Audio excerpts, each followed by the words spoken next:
El jueves 19 de septiembre de 1985, a las 7:19 horas, un sismo de magnitud 8.1 sacudió la Ciudad de México durante 2 minutos y medio. La muerte y destrucción alcanzaron proporciones inéditas y es una de las mayores catástrofes en la historia de la capital de la República que afectó diversos puntos.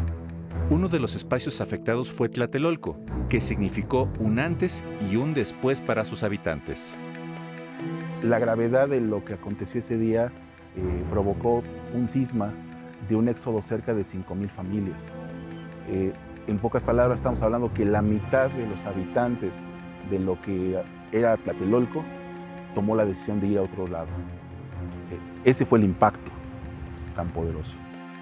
Estamos situados precisamente en la huella del edificio Nuevo León, siendo solamente uno de los 2 módulos, ¿no?, únicos que cayeron en el momento del sismo. Sin embargo, Tlatelolco ha sido simbólicamente tan presente dentro de la memoria de 1985 por las dimensiones de la envergadura de lo que fue la caída de esa estructura.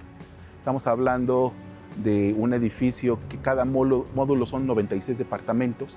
Al caer 2, podemos dimensionar las pérdidas, un poco más o menos de 500 personas, las mismas cantidades que años después, en el 2017, serían las víctimas fatales totales. Aquí solamente fue en un edificio.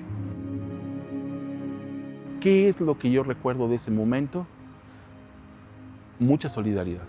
Es decir, a mí me tocó a los pocos minutos de bajar, porque estamos hablando de que lo único que hiciste fue terminar de tratar de resguardarte y era bajar de tu departamento.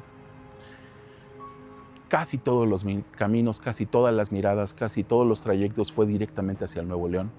En mi caso, mi familia y yo venimos hacia acá y ya existía todo un mar de gente que estaba allá tratando de hacer, en este caso, diferente tipo de tareas de auxilio, ¿no?, de rescate sobre todo. Es paradójico porque a partir de mucha memoria y de diferente tipo de personas evocan eso, ¿no? O sea, tanto para quienes pudieron sobrevivir como fue el rescate de cada uno de los cuerpos. Ante tal tragedia, ¿qué significó el sismo para los habitantes de Tlatelolco? El sismo para mí significa que se rompió todo aquello que no estaba bien construido. Y me gusta hacer esa remembranza de esa metáfora. Porque no solo fue el edificio, también fueron familias, fueron amistades, fue la misma sociedad. Entonces, obviamente, en mucho sentido, fue un cambio radical en la manera en lo que fue este diálogo con la naturaleza y obviamente también con la irresponsabilidad de las autoridades en el cuidado de las estructuras de los edificios, pero el hecho es que evidentemente es una memoria viva.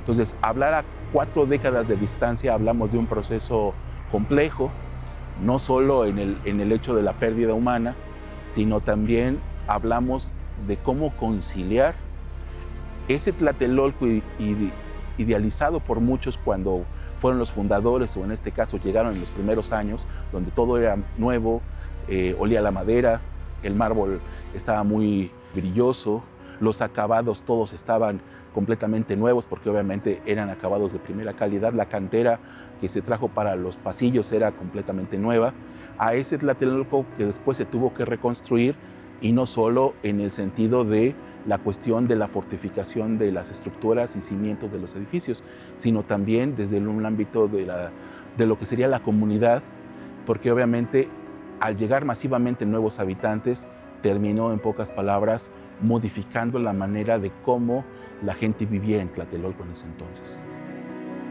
Lo que el sismo nos dio fue una dura experiencia, pero también dio experiencia a la ciudad de que tuvo que modificar sus propias reglas de construcción.